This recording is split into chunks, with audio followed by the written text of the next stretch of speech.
Small towns were once the core of North America, and churches literally stood in their centers. Decades of population and economic shifts, combined with practical changes, have taken their toll.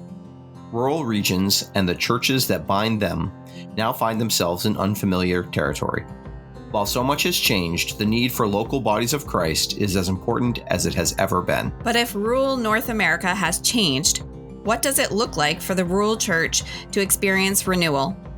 It will begin with rediscovering the mission at the heart of the gospel, where God sends Jesus to minister to the small towns of Galilee, and Jesus sends his church to the whole world.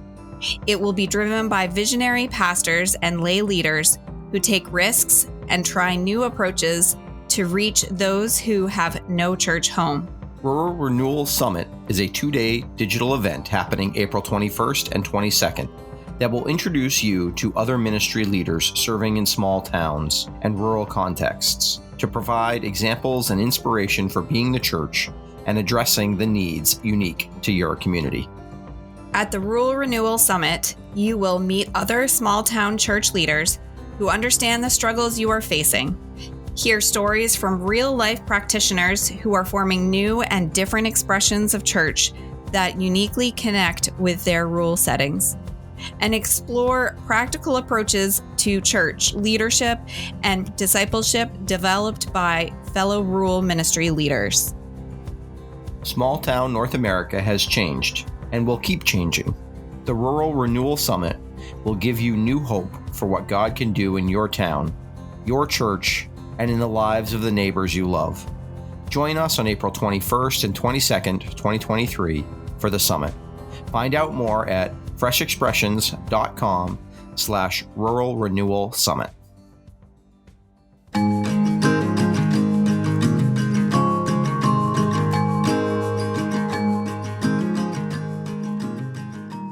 Welcome back to the Rural Renewal Podcast. We're so glad you're with us for episode 4 today. And as we've stated before, our goal for this podcast is that we would be a resource to rural congregations, to rural church leaders, and be they pastoral leaders or certainly lay leadership as well, as an opportunity for you to hear some stories and some ideas from lots of different people. We have a really great interview guest today who has amazing stories. I certainly came away from the interview. I'm skipping ahead, but I came away from the interview all excited about all sorts of different opportunities and ways to be creative because Marta, who we're interviewing today, is just a wealth of ideas in that kind of way. So if you want to connect with us, which we'd like to, we were excited to be getting some feedback from people and hearing from people. You can do that in a couple of ways, 2 main ways. The first way is through a Facebook page, or Facebook group, which is Rural Renewal Podcast Community. And then the second way is through our email. Kathleen, what's our email address? podcasts@freshexpressions.com.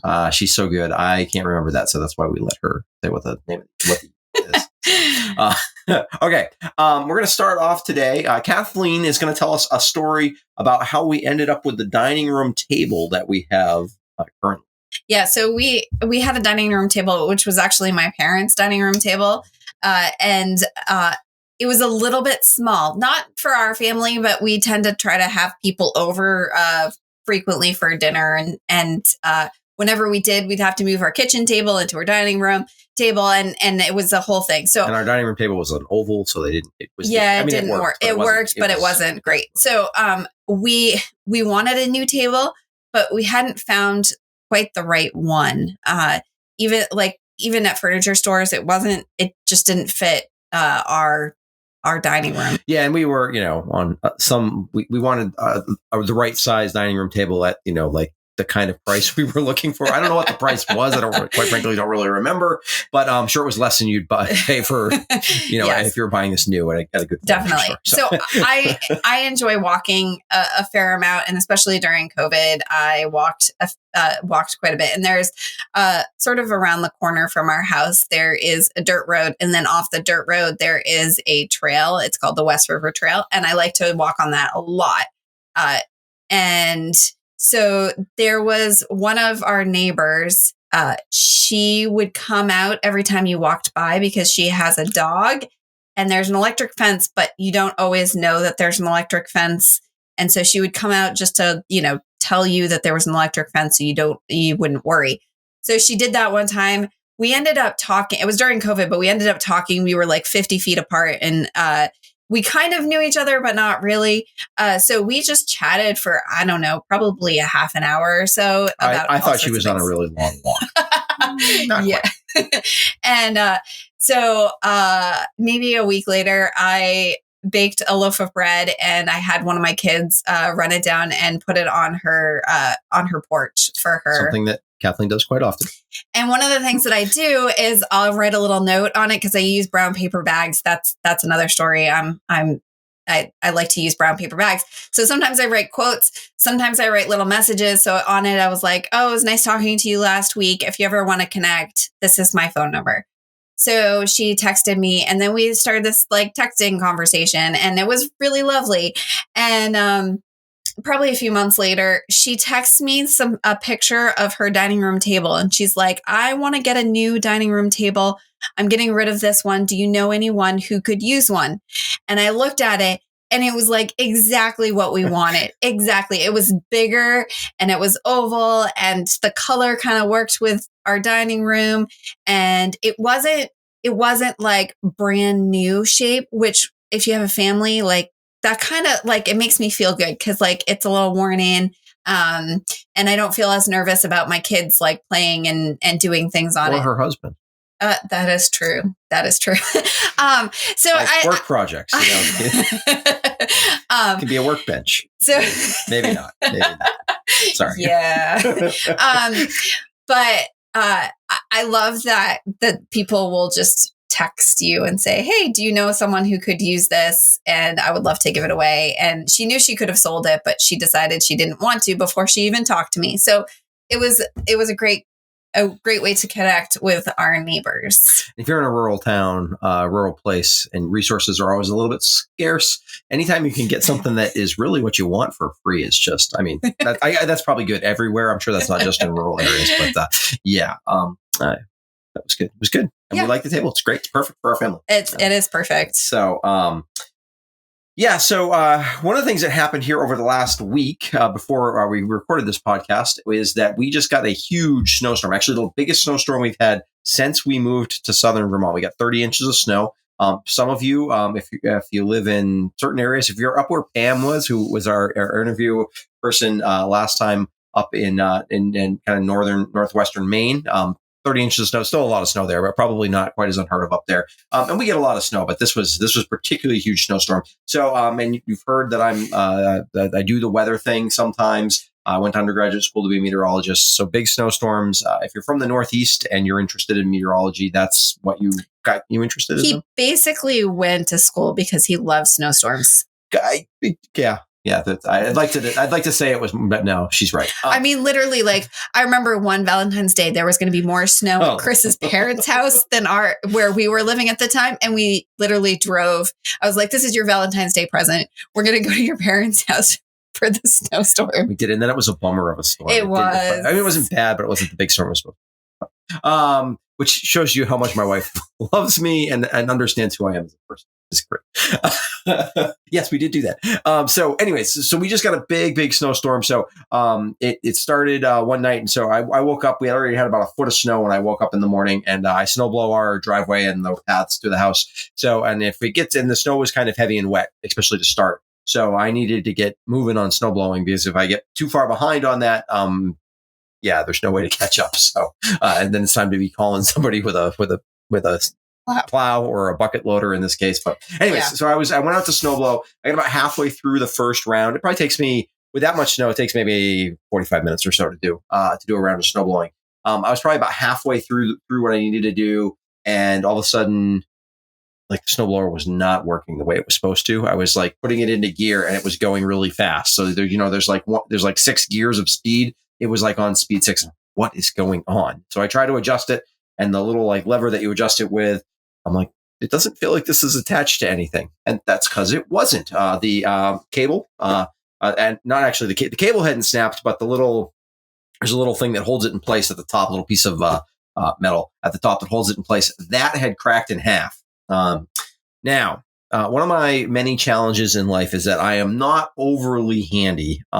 which is weird because I grew up. My dad is a truck mechanic. That's what he is his whole life. Basically, he's worked on big rigs and things like that. Both originally for a dairy, for a milk dairy, and then now he works for Ryder, and runs a shop for Ryder. And so he's incredibly handy with everything, not just with trucks, but with everything. I don't know if it was because he passed some of that stuff down to me, but I don't know. I just did not learn how to do a lot of that stuff. Slowly as an adult, I have learned how to do more of that kind of stuff. And certainly he's always a wealth of resource of knowledge when I call. I did not call him this time though, because I was going to give it a first try on my own. Well, one, I knew if I was going to have to come up with some sort of bush fix, because if I just did it, it was I would need a part otherwise. This was not the time to be trying to buy a snowboard part. I needed to maybe be able to blow snow right then. So I felt very proud of myself in this moment.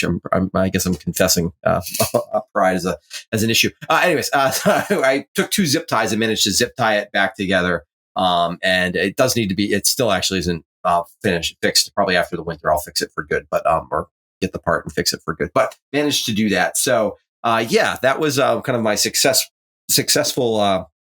Mr. Fix-It moment of the time. One of the things that will happen to you if you're in rural ministry is you will find that YouTube is an amazing source of knowledge for how to do some of those little like around the house kind of fix it kind of stuff, because it's going to be in the unwritten part of the job description, especially if you're pastoring in a small town, but just living in a small town, really, because you either have to be really good at finding neighbors who can help you out with stuff, which is great. And sometimes Kathleen's good at reminding me to do that. I'm not as good about asking always, but or you have to be able to figure out how to do some of that kind of stuff yourself. And so I have slowly gotten better. Yeah. And we lost power for 30 hours, which doesn't happen that often to us. And we have a tiny little generator, so we can run the heat occasionally because we don't want frozen pipes. That's the major issue. And we run our fridge occasionally so that it stays cold. But one of some people from church, a couple, they texted us and said, "Did you lose your power too?" And I said, "Yeah." And she goes, "Well, we have a gas stove and they have a wood stove for like heating their house." And she's like, "Do you want to come over for dinner?" And I didn't really have a good reason to say no. And I don't know why you would have wanted to say no. And so I was like, "What can I bring?" And she's like, "Well, this is what I'm having." And I mean, she had quite the spread. Like, we probably didn't need to bring anything, but I feel like we should, since there's 5 of us and 2 of them. So we had one of those salad mixes that you like just put the dressing in and stuff like that. That's super simple. And I was like, "Well, we have this." And I was like, "Do you want me to bring stuff to make biscuits?" And she's like, "Oh, I made rolls earlier this week." And I was like, "Oh, of course you did." So we went over to their house for a couple of hours, got warm, and enjoyed spending time with them. But I love that part of living in a small town. Yeah, certainly. I think one of the when we have something like a big storm happen in town, you're reminded again of how of the rural nature of where you're at. One, because things like losing power becomes a reality for a bunch of people, and that when you're not on. The biggest thing that happens for us when we lose power is we don't have water. So we have to set water aside ahead of schedule. To be planning for it, because we're on well water, and our well pump, you can get a generator that will run a well pump, but ours does not. No. Which is fine. We don't usually lose it for long enough for that to be a problem. So. Yeah, and we have plenty of people we could get water from, but so does mean no showers. No showers. There's places we can go if it gets. We didn't this time, but no, we lost power for like 4 days a few years ago, and we definitely found places where you can take a shower, because at some point it gets kind of gross. Yeah, absolutely. This is why you're tuning into the podcast, right, to hear about our lack of shower situation. Yeah, that was not an issue this time. It wasn't. Anyway, our interview today is with Marta Sobrino Bolen. She was just a huge encouragement. She really was. She's a pastor in New Albany, Mississippi, and she's really creative with reaching out to the Spanish-speaking community in her area. And she's just really creative in what she does. And it was definitely inspiring to me. Yeah, I mean, one of the things I appreciated about Marta, she's a person that she kind of exudes this idea of fresh expression, of finding different ways to bring Jesus into the lives of people. And not necessarily through the traditional inherited church kind of ways that we would normally do that. Although she certainly does that as well, but that that she's just amazingly creative about that. And in her own particular context, and with some of the skills and the gifts and the ways that God has blessed her and called her into the ministry that she's a part of. So, yeah, what was one of the things that? Sorry, I lost my place in my art. That I learned from the interview. From the interview. Thank you, Kathleen. Yes, one of the things you learned. Listening to needs and not replicating what has already been done. Yeah, one of the ways that I think Marta makes sure that she's really creative is she just figures out, well, hey, what needs to happen around me, and is it being done? And if it is, great. Maybe we can help out a little bit. Maybe we don't need to. And if it's not, hey, she'll just take it on as a project. It's amazing. It's really, truly amazing. So I really appreciated that about her. One of the things I took away was to not be hesitant when we see a need, to do what we can do to address it. Just having that kind of heart whenever we approach the world around us, that, hey, I see this need. Is there something I can do to address it? And to just jump right on that, not to be hesitant about it, not to try to, I feel like I would be tempted to over strategize about it, or to be like, well, once this thing happens, then I'll do this thing. No, just sometimes it's good to just jump right on it. See, so really great stuff from Marta here. And so enjoy the interview.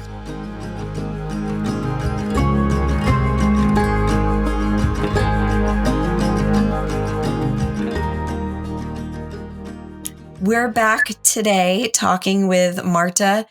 Marta, can you tell us a little bit about yourself? How did you end up doing ministry in a rural location, and what led you to what you're doing now? I'm still trying to figure it out. I don't know. That's fair. I guess God sent me here. It has to be. I mean, I guess no. I know it is. Actually, my story is it's a little fun, and it started when I was 16 years old. Believe it or not.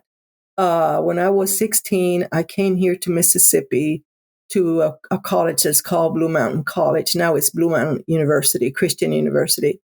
And I came here from Puerto Rico. That's where I'm from, born and raised. And because I wanted to come to the States to go to school. And my mother said, well, I have to find you a place where you can be safe, right? I was just 16. I started school early. So a friend of hers, out of clear blue sky, talks about this college, which is in a very, very small town. It's called Blue Mountain here in Mississippi, in North Mississippi.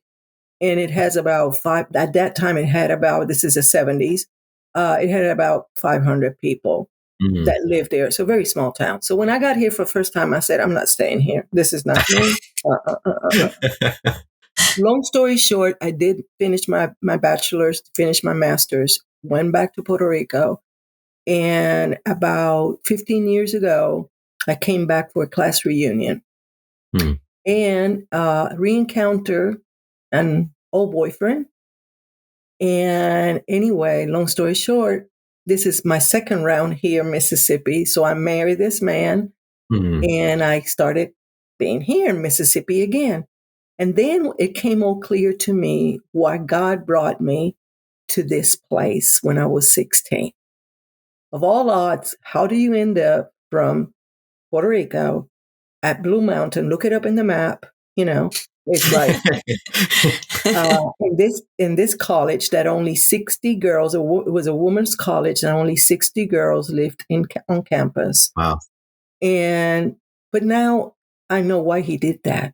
Well, he brought me back the second time, and I start going to church like any other Christian, and I start working with the children's ministry. And it just started to hit me, well, there's so much more I can do. I had retired. I have worked all my life with children, and I had retired recently at an early age so I can marry this man and come here. And God worked that out too. And that's another day, another story.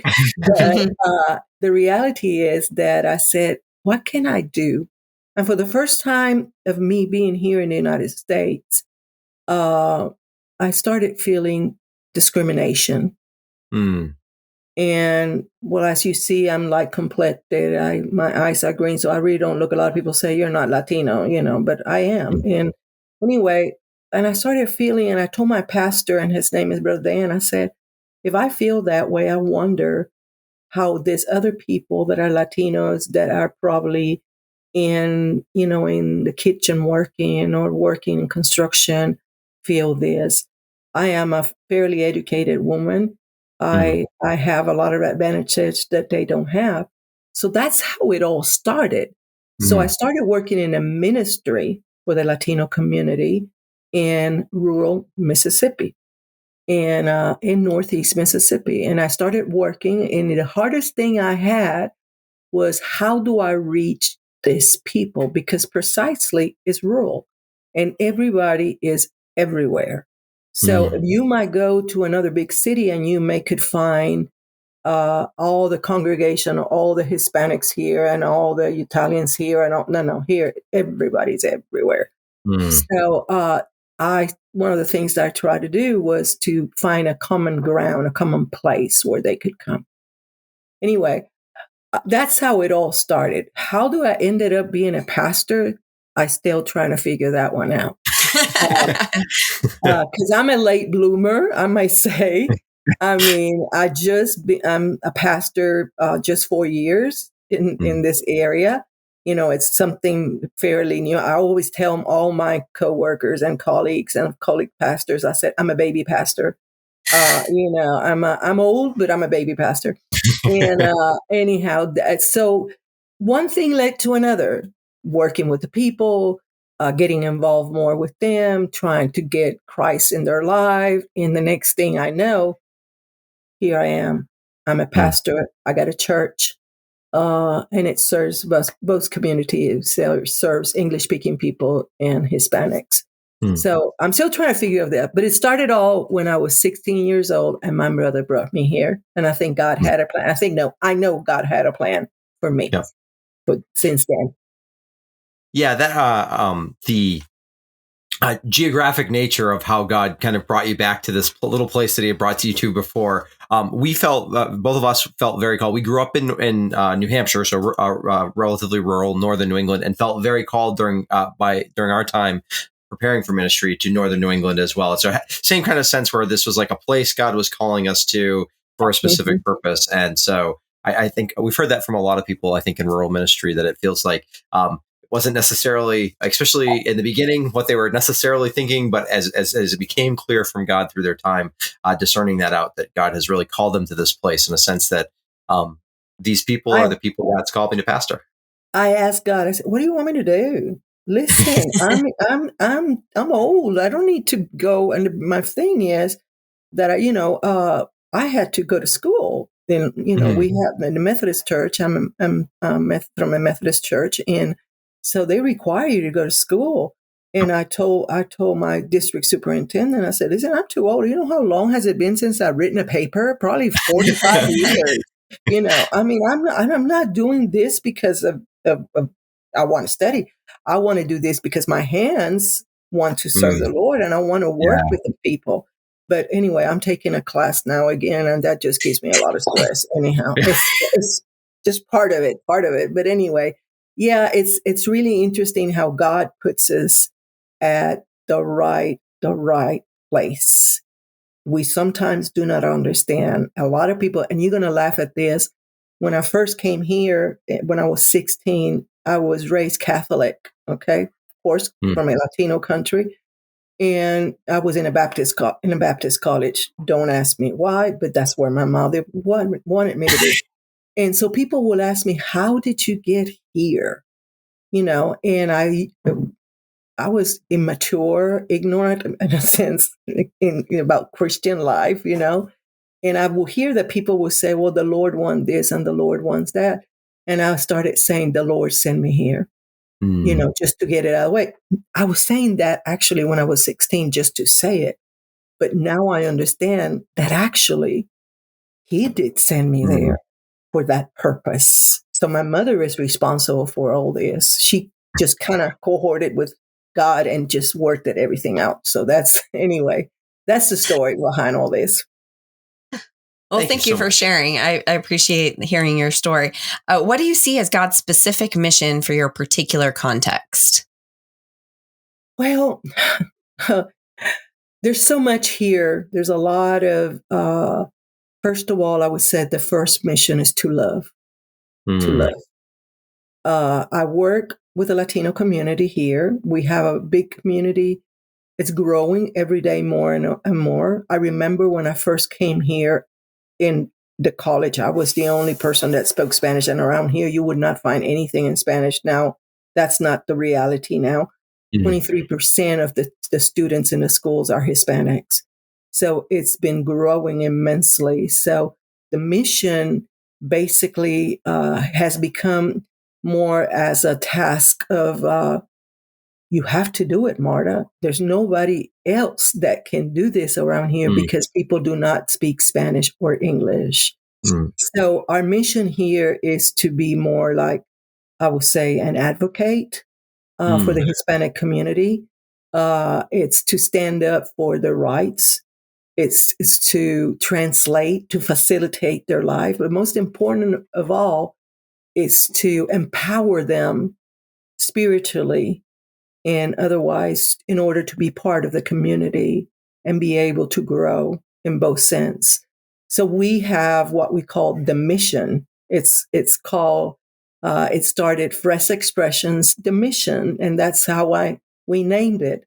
Because it all started with Fresh Expressions, and I really didn't know what I was doing. Okay, so I just, I really didn't. I didn't know anyway. I told you I'm a baby pastor. Okay, so, and so it started, and it's called Fresh Expression. One day, God woke me up at 4:00 in the morning, and I'm not a morning person. Okay, so I have to say it was 4:00 because I'm not a morning person. Anyway, He woke me up and He said, "Get a pencil and get a paper." And I wrote, and He gave me the vision of my mission. And it was to facilitate a place where the Latino community will be loved, respected, embraced, and that will grow spiritually and will grow in other ways so they can be integrated into the community, so on and so forth. So we work with 4 areas, basically. We work with spiritual development. Yep. We work with community development. We work with family development. And I'm forgetting one. Good. Community development, family. And I'll tell you the other one. I forgot it. Anyway, so that's our mission, is to help these families, embrace these families and nurture them and help them to have a better life. It was your church traditionally, you're at a new church, or was your church traditionally a non-Latino church that has embraced this as you came in, or? Well, we've gone through a lot of things. That's another thing. First, I was like a nomad. I didn't have a place. Okay. So we met at the library. That's where it all started, because being rural, I didn't have a place, and people were all over the county, and it was very hard to find a place to meet. So like I said, I had to find a common ground, a place where people would come and they would know where it's at. So the best place was the library. So I joined and I partnered with the library in town, with the Union County Library. And we started a summer reading program. And that's how it all started, because then nobody will read here in Spanish, and they didn't have a section in the library that was with Spanish books. So I said, okay, here's where we're going to go. My mother was an English teacher, English as a second language teacher. So I started doing, I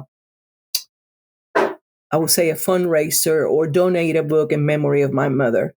To start that. And so now our library has books, but that was the first place, the library. So the library said, well, Marta, you cannot continue here for the rest of your life, So, and I said, okay, where am I going? And I thought I could. Anyway, so then I knocked on the door of my fellow friends, pastors. I was not a pastor then. And they opened their fellowship halls. And then God called me to pastor. Okay. And so I have a church, but it was just English speaking church. Okay. So it's been interesting to have 2 parallel churches. Yeah. 2 different cultures. Yeah. And it's been like very rough. I'm but sure. it's good. But if that's where we are, we are in the church now. But we've been everywhere. Yeah. I love that, you had this gift for teaching, and you heard about, you hear about fresh expressions and this idea, and you're just like, we're just going to go meet at the library. That's such, we just so often we could use so much more of that in the church, where we just see an opportunity of a place where we can do something that's going to really demonstrate the love of Jesus to people in a really practical way, and just jump on it. And with all the gifts that so many of us have, that I think, it's just really, really neat story. I'm a teacher. I mean, I've always been a teacher. I'm a preschool teacher, actually. Okay. And so, I love that. And I have to say that I didn't see it until I went and had the training of Fresh Expressions. I didn't see it. Like my district superintendent said, and Tim Thompson from the Mississippi Conference, whom I love and respect a lot, he said, I think you need to go to Fresh Expressions. I think you're made for this. And I sat there and I remember taking this training, and I kept saying, I don't see this. I don't see what is this? How am I going to do this? And I remember the circles and all, and but I'll have to tell you, then the first time when I went, I took several trainings, and then I had the opportunity of going to the retreat. Which it was the best thing I did was go to that. So when I came out of that retreat, that lasted 6 months, and I had somebody coaching me and all that stuff. Yeah. Then I knew exactly what I wanted to do. Yeah. So it was great. And that's why it's called Fresh Expressions, the mission, la misión. Expresiones divinas, la misión. I think that's one of the things we've appreciated ourselves is we went through the training as well. We did pioneer training, and it's been a real blessing and eye-opening to like just the different ways God could use the skills that we have. And so it's really amazing to hear that story. And I'm so glad that God. I'll tell you one thing. I'll tell you one thing. When I remember Jill, her name is Jill, I changed her name. The lady that trained us, I'm changing her name. Anyhow, I do that a lot. Anyhow, when I remember her saying, going through the little circles, and then she said, and some kind of church will come out of this, right? That was the last thing. And I said, how can some kind of church will come out of this? How does that happen? And I remember that she said, it will happen. And I went like, nah. And it did happen. It did happen. And we have a church because of that. Yeah. We have a church. That library that we started, that thing that started me reading to kids, it's today. It's La Misión. Today we have the only Spanish-speaking Methodist Church, United Methodist Church in Mississippi, because of this. Wow. And and I just quote, I know now why I knew some kind of church was going to happen. And it did. And we continue to do other practices that are not necessarily our formal Sunday services. Yeah. We do other stuff. But some sort of church came out of all that. That's just so amazing. Thank you so much for sharing that story with us. It's a great way to think about what God's been up to in your life, and just to hear it's great to hear when God's up to these things. You'd never hear about these stories if it wasn't for fresh expressions and things like that. Just to get a chance to hear about these amazing things God's doing. Yeah. Now, how have you partnered with schools, libraries, and other organizations to connect people with people in your community? Well, first of all, we have to recognize that you cannot do it all. Okay. That's the number one thing. You cannot do it all. And my church is small. Second, I do not have a lot of people to say. I don't have people that are bilingual. So I'm the only one that speaks English. So that makes it a little more difficult. So I came to the realization, these ladies or these families have so many needs. And I did, first of all, we did a focus group, and I started talking to them and asking them over coffee and prayer, what are your needs? And we made a list, and I still got that list. And so that's how I said, when I looked at the list, I said, I can't do this. So I said, I have to bring and do partnerships. And partnerships are the best things we can do, definitely. The reason we have been successful is because we have a lot of loving partners that help us. So the first door I knocked was the library. And the reason I went to the library is because everybody goes to the library. And the library was doing a lot of reading, but in English. So I said, there's something we can do for the Latino community here. And of course, I found a lady that loved it, embraced it. And that was the first step. Of course, I knocked on the door of other fellow pastors in order for me to be able to find books, to find a place to do what I wanted to do, to find volunteers. I didn't have a church then, so I had to knock on doors of other pastors. So I went to my fellow pastors and I did a presentation of what my vision was or what my mission was. And so they jumped in and they said, you got us. I went and visited churches and presented what we were doing. And if you wanted to join and come and help us just as an individual. And that's how we started developing a tutoring program that it still exists. And we have a tutoring program for kids. So then I went to the elementary school and partnered with the principal and talked to her what we were doing and how could I be of help. So I translate at the school in meetings for the parents. And as a result of this has been going on now for 4 years. And as a result of that, they have hired 2 Spanish-speaking people at the school to be the receptionists in order. So that has grown in the sense that now they're more aware of the needs of the Hispanic community. Then the need was, well, you know what? The mothers need to learn how to write and read English. So I went and partnered with the Literacy Council. And so Miss Suzanne Steele, which she's the director, we decided to come together. And so we have a program now, a one-on-one tutoring program that is for parents. And then I said, who else is in the community? So I said, let me go to the museum. And I went to the museum, and there we developed a reading comprehension program through the arts. So kids could have the opportunity to enrich their lives with art. And then that opened the door to somebody else and somebody else and somebody else. And the Baptist Association has helped us through COVID with food. It just, you have to let your story be known. You have to talk about it. You have, one day I put on Facebook. Facebook is a good thing. Everybody, I guess because you're so rural, you have, yes, the only entertainment we have, right? I'm just kidding. But anyway, I need someone that will help me with reading comprehension. And I found bunches of people that were willing to help. So I think, and I develop a Facebook page. I put the story out. I talk about the ministry, and every chance I've got, I go mingle.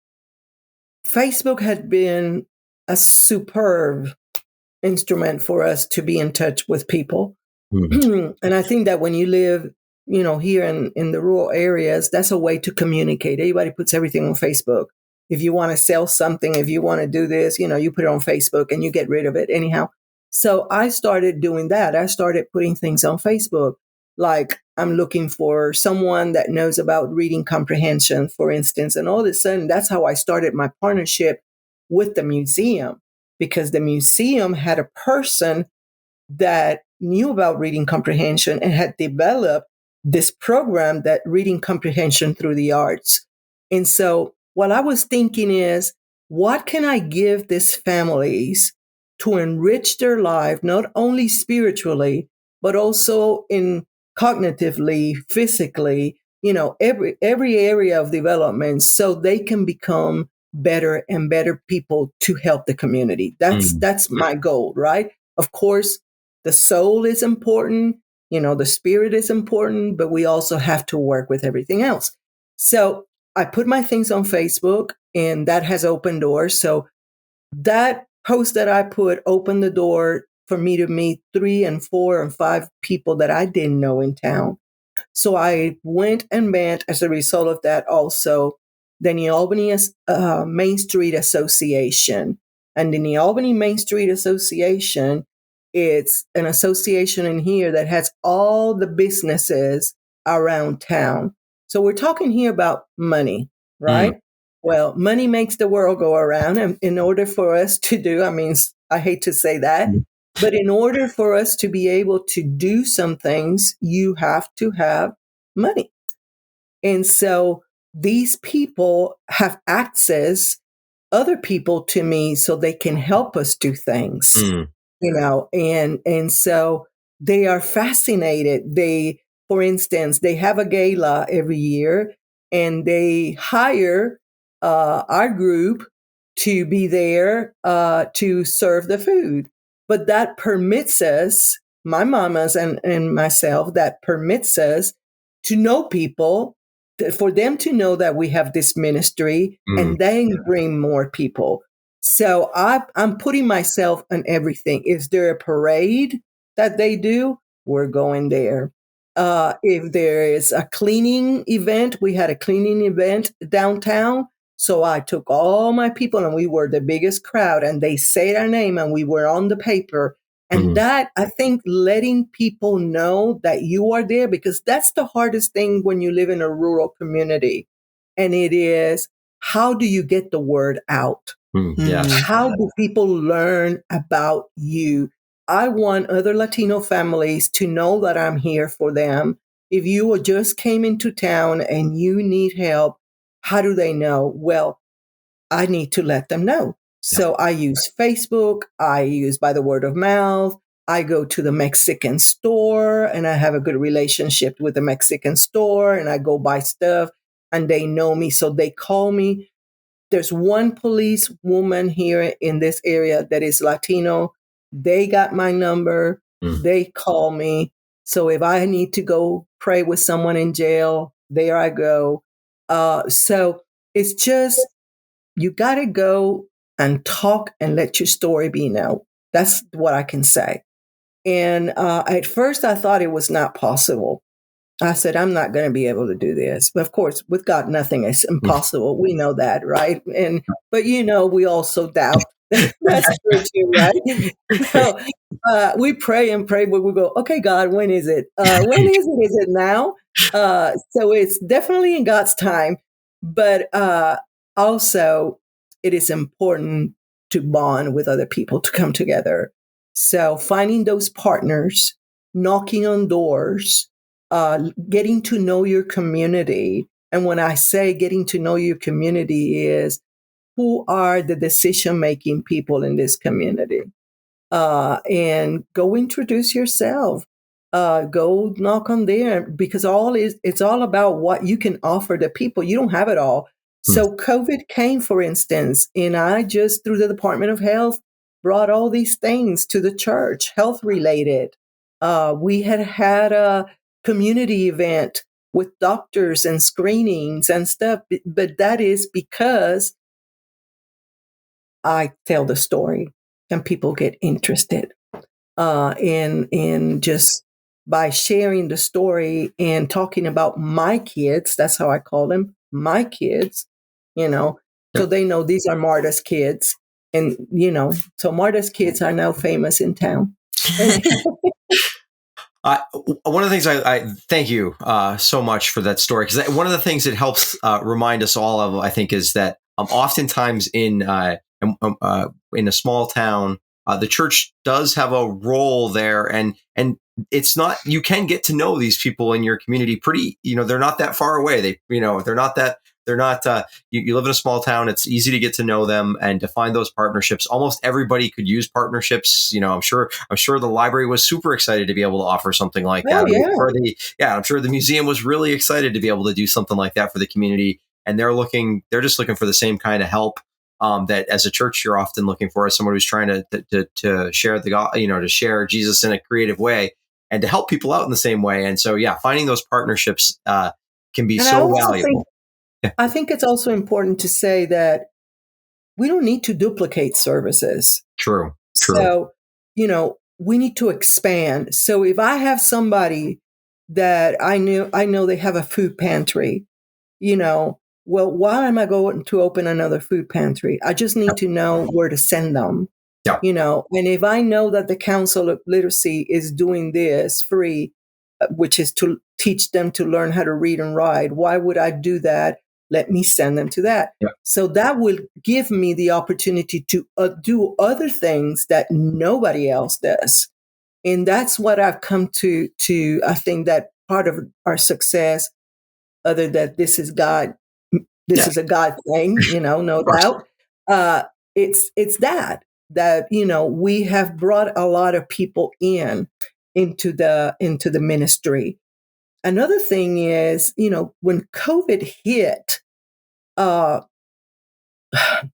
you lose people, COVID hurt everyone. And we were all very good going. COVID, and then everything went like flat. So you have to use creative ways to bring people in. So I had a little truck, and I started going in my truck to their homes through the countryside with books and games and food in the backside of my truck. And I will go there because my kids love to read. So I put out there, if you want to donate books, I'll open a library in my church. And so people can, if you cannot go to the library, then you can, pick a book here, because reading is essential, right? For everything. And so I had all these books and games that people gave me, and I will put them in the back of my truck, and I will go to the Baptist Association, and they will give me food, candy, or little things, whatever they had. And I would just visit and go around the whole community in the countryside and we'll leave it at the doorsteps, and the kids' face were incredible. I mean, they were like, whoa, there comes Marta, she's coming, she has potato chips or whatever, and she has books, and I had puzzles and paints and crayons and stuff like that. So do not limit yourself. It's not the structure. Sometimes we think that we have to do everything under that church. Now, of course, it's comfortable. Yes, it is. But the reality is that that's the wonderful thing about Fresh Expressions. And this is what captivated me. And it's not the traditional thing. Anything that you do for the love of Christ is church. Yeah. Yep. And I just love that. I just love that thought. So going in that car and going around in my little truck, which I don't have anymore. Now I have a smaller car, and it's full of junk too. But anyhow, it's like, again, I have everything in my trunk.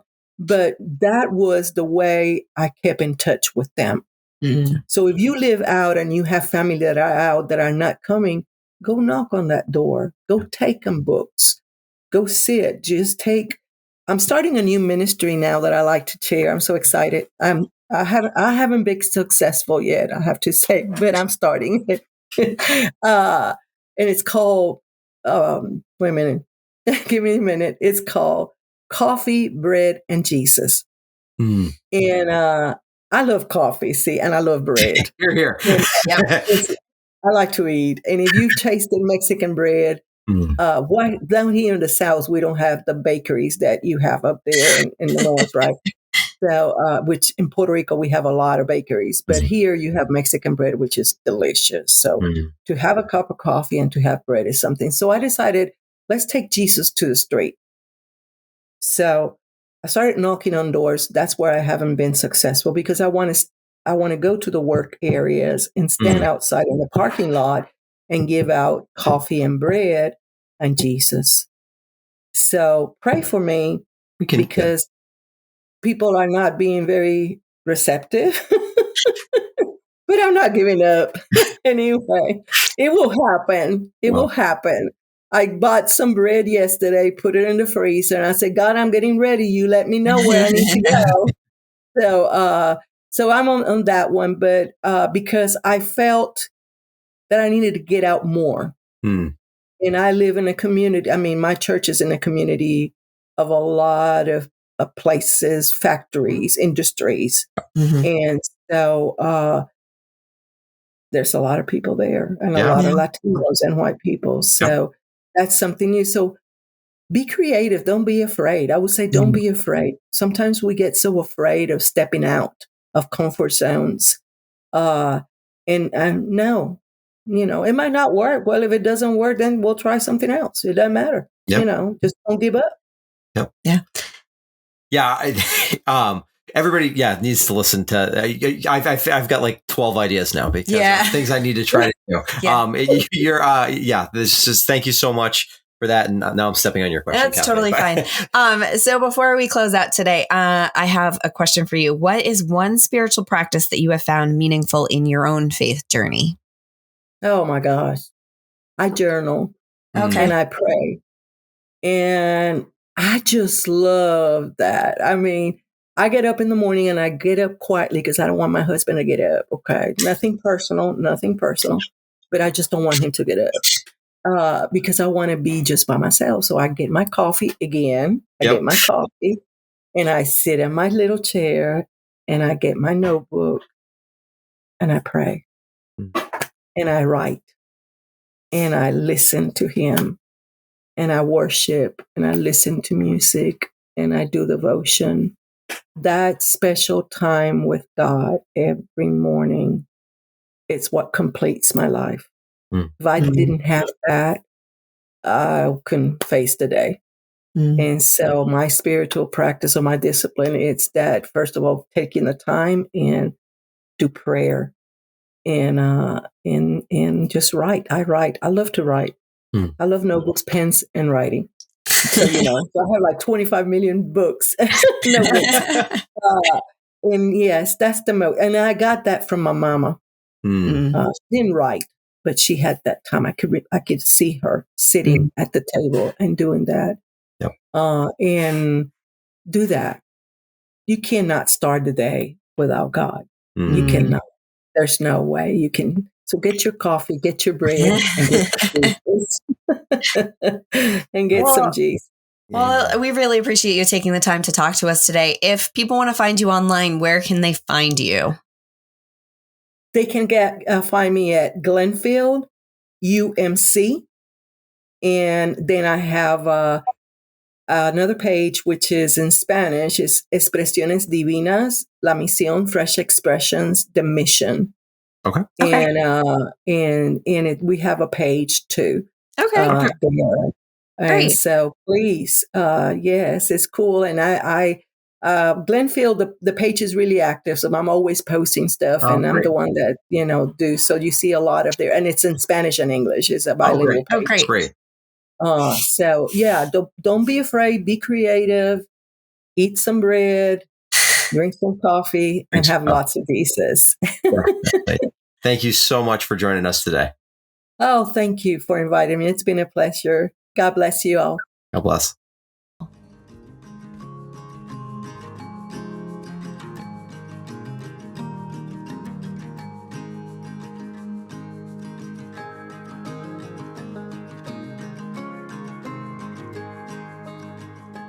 We really want to thank Marta for taking the time to interview with us. Again, I think hopefully you found that as helpful and as encouraging as we both did.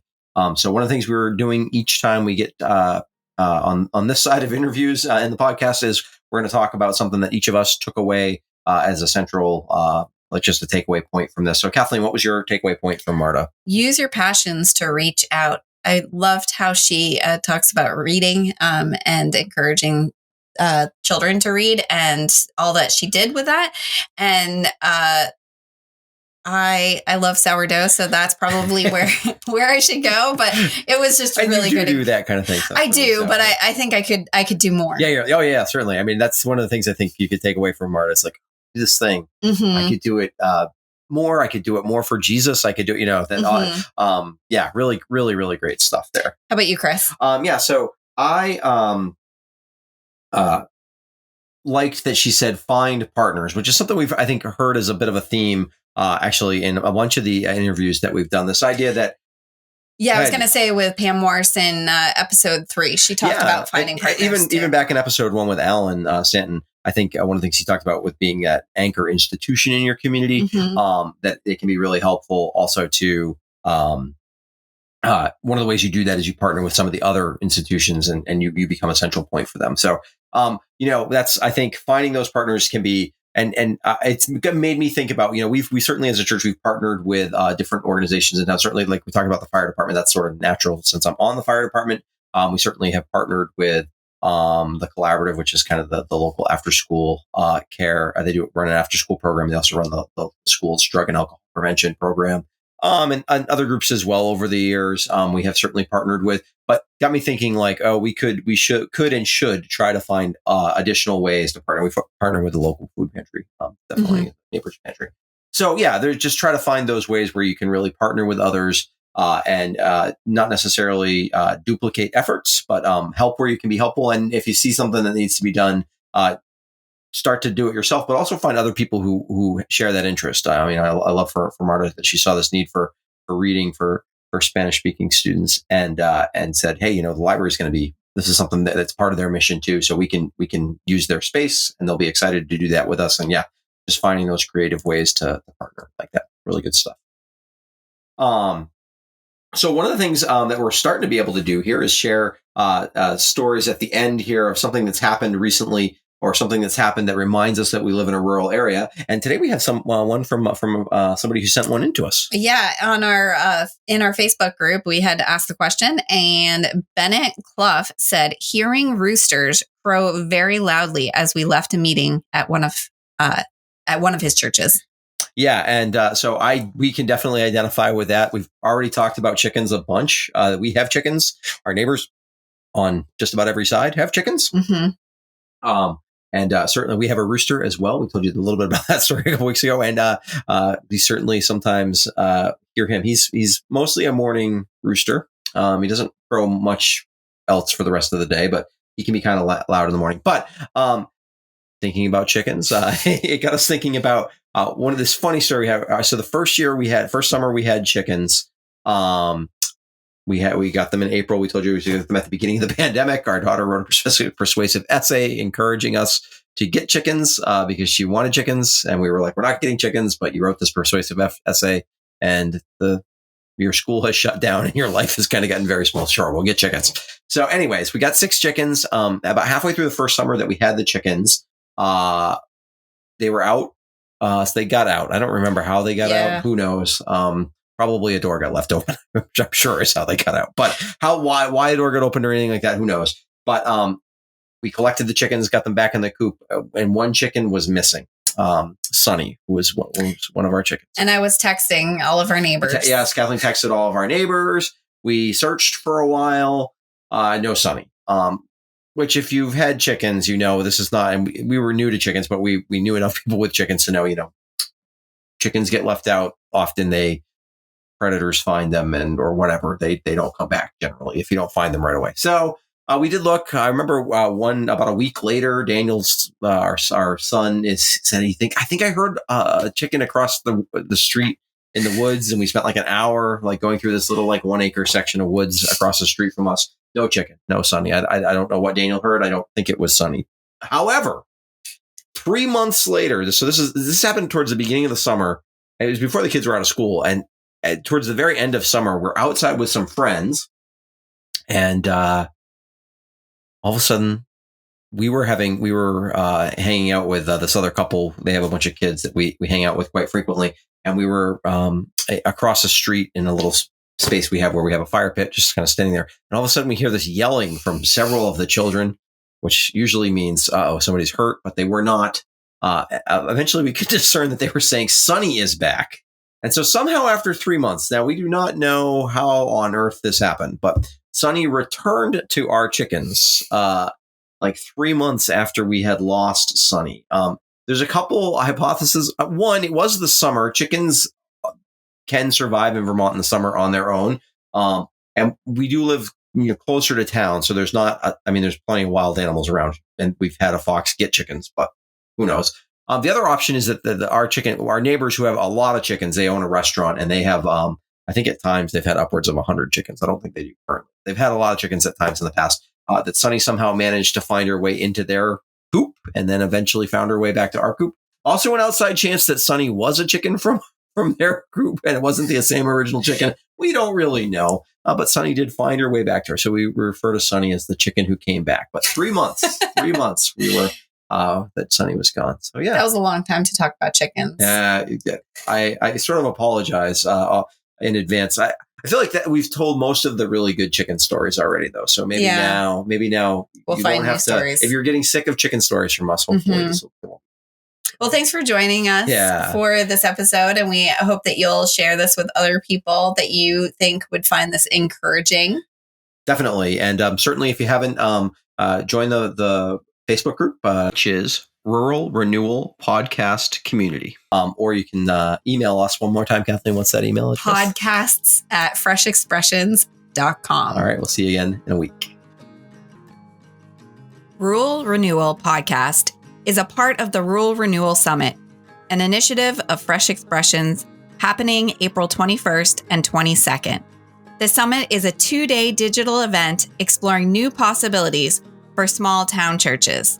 Learn more at freshexpressions.com/Rural Renewal Summit.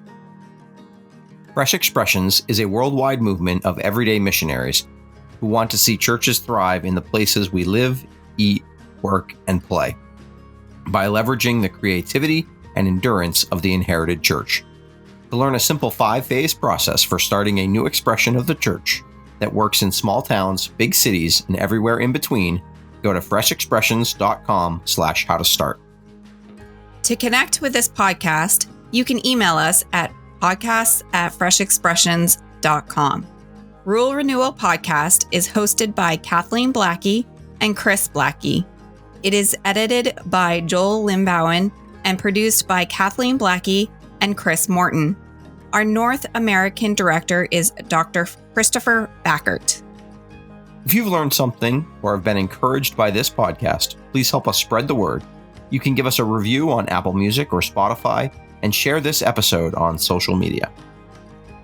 Let us end with this prayer for town and rural area from the Book of Common Prayer. Lord Christ, when you came among us, you proclaimed the kingdom of God in villages, towns, and lonely places. Grant that your presence and power may be known throughout this land. Have mercy upon all of us who live and work in rural areas, and grant that all the people may give thanks to you for food and drink and all other bodily necessities of life.